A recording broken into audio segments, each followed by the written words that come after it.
Ang mananabas ng kawayan. Noong unang panahon, may isang matandang mananabas ng kawayan ang naninirahan kasama ang kanyang asawa sa lumang kubo. Tuwing umaga, pumupunta siya ng gubat para pumutol ng kawayan at iuwi ito. Gumagawa sila ng iba't ibang mga produktong gawa sa kawayan at ibinibenta ito sa pamilihan. Mahirap lamang sila at walang sariling anak. Pero masaya silang magkasama. Isang araw, habang nagpuputol ang mananabas sa gitna ng kagubatan, nakakita siya ng isang kakaibang kawayan. Kumikinang ito tulad ng isang maliwanag na buwan. Nahiwagaan siya sa kawayang ito. Dahan-dahan niyang hiniwa ang gilid ng kawayan para mabuksan ito. Laking gulat na lamang niya sa bumulaga sa kanya.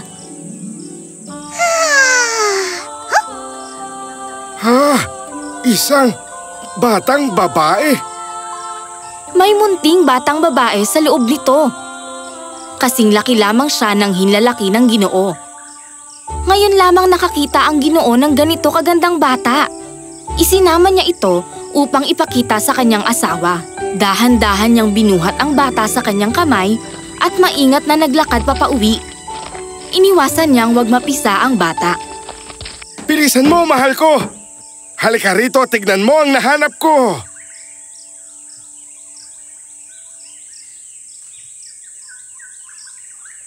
Isinalaysay niya ang buong pangyayari at dahan-dahang binuksan ang kanyang mga palad. Biglang lumiwanag sa buong bahay nila. Nagulat ang mag-asawa.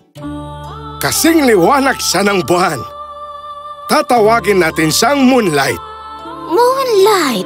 Napakaganda mo! Kumuha ang ginang ng tela at ibinalot ito kay Moonlight. Sa kanyang paghanga, umihip ang banayad na hangin mula sa bintana. Lumipad ang munting bata mula sa kamay ng ginang. Pinilit niyang maabot at masalo si Moonlight. Nang humupa ang ihip ng hangin at naalis ang tela, nagulat ang mag-asawa nang naging karaniwang sanggol na lamang ang munting bata. Nagtinginan na lamang ang mag-asawa sa gulat. Mukhang magiging abala tayo kay Moonlight, mahal. Kinabukasan, pumunta muli ang Ginoo sa gubat para pumutol ng mga kawayan.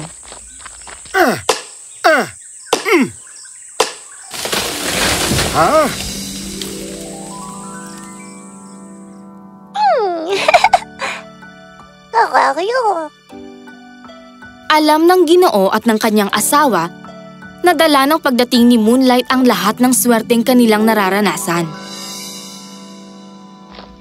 Simula noon, araw-araw nang may inuuwing ginto at hiyas ang Ginoo. Hindi nagtagal, yumaman sila. Ibinigay nila ang lahat kay Moonlight tulad ng masasarap na pagkain at mamahaling damit.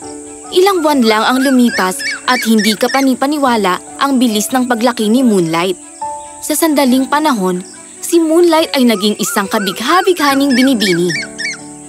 Mas malambot pa sa mga mamahaling sedang suot niya ang kanyang buhok. Kumikinang ang kanyang mga mata. Makinis at malambot ang kanyang kutis. At may mga ngiting mas maliwanag pa sa buwan sa langit. Siya na marahil ang pinakamagandang babae sa buong mundo. Pero may iba pang problemang inaalala ang kanyang amain. Nagtatanong na ang mga taong bayan tungkol sa napakagandang dalaga na nakatira sa kanila. Isang gabi, habang natutulog si Moonlight, nakipag-usap ang Ginoo sa kanyang asawa. Nag-aalala ako. Sinabi ko sa lahat na nakita natin siyang nag-iisa sa gubat. At kinupkup lang natin siya para alagaan. Pero nasa edad na siya. Pinag-uusapan nila ang kagandahan niya. Alam ko, hindi natin siya pwedeng itago habang buhay.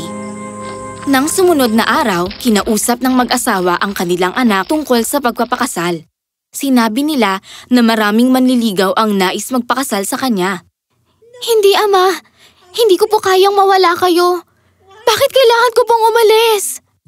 Oh, nako, iha, anak ko. Hindi rin namin kayang mawala ka. Pero hindi ka namin pwedeng itago habang buhay. Mahal ka namin, pero hindi pagmamahal ng pagiging makasarili. kailangan mong tahakin ang sarili mong buhay. Hindi kita pipilitin magpakasal sa kahit kanino kung hindi mo gusto. Pero kitain mo man lang sana ang mga manliligaw mo. Mahal na mahal ni Moonlight ang kanyang ama, kaya naman hindi siya makatanggi. Nang sumunod na araw, 5 manliligaw ang dumating para makita siya. Hindi nila maalis ang tingin sa kanya.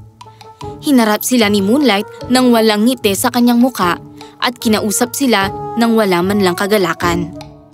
Bibigyan ko kayong lahat ng iba't ibang pagsubok. Kailangan niyong ibigay sa akin ang kahilingan ko. Pakakasalan ko ang sino man sa inyong makagagawa at matutupad ang mga ito. Ibibigay ko sa iyo ang madilim na buwan kung nanaisin mo, mahal ko. Magsabi ka lang. May 2 salita ako para sa iyo. Alis dyan! Hindi na babagay sa kanya ang madilim na buwan. Ibibigay ko sa kanya ang lahat ng kumikinang na bituin. Huwag kang makinig sa kanilang 2, prinsesa. Ibibigay ko sa iyo ang pinakamakintab na perlas ng karagatan. Ay, ayoko ng buwan, ng mga bituin at ng perlas mula sa karagatan.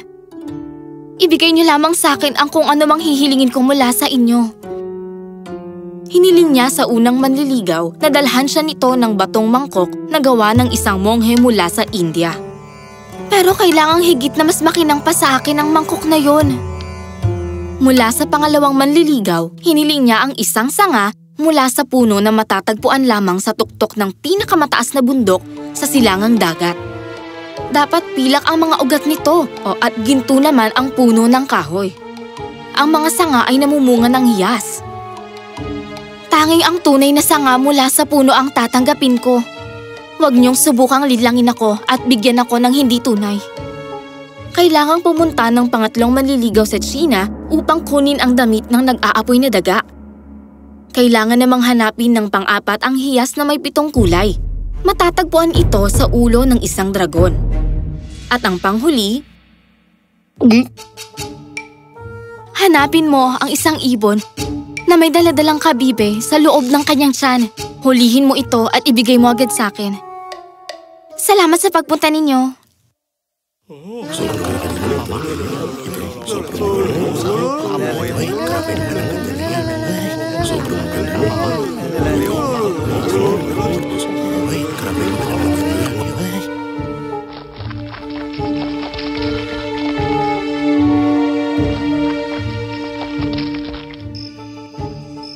Alam ni Moonlight na imposible ang mga hinihiling niya, pero ito lang ang tanging paraan na naisip niya para makasama ang kanyang mga magulang. Dumaan ang ilang linggo, ngunit walang bumalik sa kanila. Ikinuwento ng Ginoo sa kanyang asawa kung paano nasalanta ng bagyo ang barko ng isa sa silangang dagat. Kaya naman umuwi ito ng bigo. Hinanap ng isa ang nag-aapoy na daga, ngunit isang higante ang sumalubong sa kanya. Sinubukang hanapin ng pang-apat ang dragon, ngunit nang mapunta siya sa madilim na gubat, sumuko siya dahil sa takot. Tinangkang hulihin ng pang-5 ang ibon, ngunit tinuka lamang siya nito. Ang tanging nakabalik lamang ay ang manliligaw na naatasang humanap ng batong mangkok na gawa ng isang monghe mula sa India. Dinala niya ang pinakamakintab na mangkok, ngunit hindi nito kayang lagpasan ang kinang ni Moonlight. Wala bang kahit sinong lalaki ang nabubuhay na karapat dapat ikasal sa ating anak?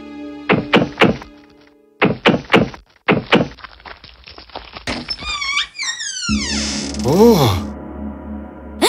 Naku, nandito ang emperador! Salamat! Isa itong pagpapala! Pasensya na po. Ako po ang dapat magbigay galang sa inyo. Narito po ako upang hingin ng kamay ng inyong anak. Nabalitaan ko ang kanyang mga kahilingan sa sino mang gustong magpakasal sa kanya. Kung inyong mamarapatin, nais ko po sana makausap ang inyong anak para alamin ang pagsubok na ibibigay niya para sa akin. Oo naman. Maupo ho kayo, kamahalan. Tatawagin ko lang po siya. Kabadong naghintay ang emperador kay Moonlight. Sa kanyang paglabas, nabighani ang emperador sa kagandahan ni Moonlight. Talagang desidido ang emperador na pakasalan siya. Ngunit may nais sabihin si Moonlight. Oh, kamahalan. Alam kong maibibigay mo ano man ang hilingin ko. Ang hiyas mula sa dragon, ang damit na nag-aapoy na daga, at ang sanga mula sa gintong puno. Madali mo lang matatapos ang lahat ng pagsubok na ito. Kung kaya naman, isa lang po ang hihilingin ko sa inyo ngayon, kamahalan. Igalang niyo ang kagustuhan ko na hindi magpakasal sa inyo. At huwag niyo na sanang alamin pa ang dahilan. Tama ka. Kaya kong ibigay anuman ang iyong ipagawa. At kung ito ang iyong kahilingan, ikinagagalak ko na to pa rin ito. Pero, meron din sana akong gustong hilingin. Nakikita akong matapang kang dalaga. Maaari ba tayong maging magkaibigan? Naging magkaibigan ng emperador at si Moonlight at madalas silang nagkakausap. Hindi na tumanggap muli ng mga manliligaw ang Ginoo. Ayaw niyang sumama muli ang loob ni Moonlight. Isang gabi, nang bumisita siya sa kwarto ni Moonlight, nakita niya ito na nakaupo sa tabi ng bintana. Nakatitig siya sa buwan habang umiiyak ito. Moonlight, bakit ka umiiyak? May paulit-ulit po akong napapanaginipan gabi-gabi, Ama. Ha? Hindi ko sinasabi sa inyo kasi ayoko makalala kayo. Ano yun? Napapanaginipan kong kinukuha ako papunta sa buwan ng mga naninirahan doon. At kagabi, may boses na nagsabing dumating na ang araw. Sa 15 araw ng buwan na to, kukunin na nila ako. Ayoko umalis dito. Tiningnan ng Ginoo ang buwan. Sa mga nagdaang mga buwan, sa kauna-unahang pagkakataon, napansin niya na nangungupas ang liwanag ng buwan. Para bang may nagnakaw dito. Nag-alala ang Ginoo para sa anak niya. Nagpadala siya ng mensahe sa emperador upang humingi ng tulong. Ipinangako ng emperador na walang sino man ang makakakuha kay Moonlight. Sa 15 araw ng buwan na ito, gusto kong may 2,000 sundalo ang magbantay sa labas ng bahay ni Moonlight. Walang sino man ang makakalapit sa kanya. Dumating ang 15 araw ng buwan. Napapalibutan ng mga sundalo na may hawak na mga pana ang tahanan ni Moonlight. Handa na rin ang emperador na nakatayo sa harap ng bahay, hawak ang kanyang espada. Itinago ng ama nito si Moonlight sa silong ng bahay. Niyakap siya ng kanyang ina. Handa na ang lahat para ipagtanggol siya. Bigla na lamang may lumabas na liwanag mula sa kalangitan. Ano yan? Wala akong makita! Isang magandang karwahe na napapalibutan ng maliliit na diwata ang bumaba mula sa langit. Tumutugtog sila ng magagandang himig gamit ang mga plauta. Nang sandaling iyon, napapikit si Moonlight at walang malay na sinundan ang musika. Palabas siya ng kanilang tahanan, kasunod ang kanyang mga magulang. Dinampian ng mga diwata si Moonlight ng kumikinang na balahibong pilak. Unti-unting nagbago ang anyo ng kanyang kasuotan at lalo pa nga itong gumanda.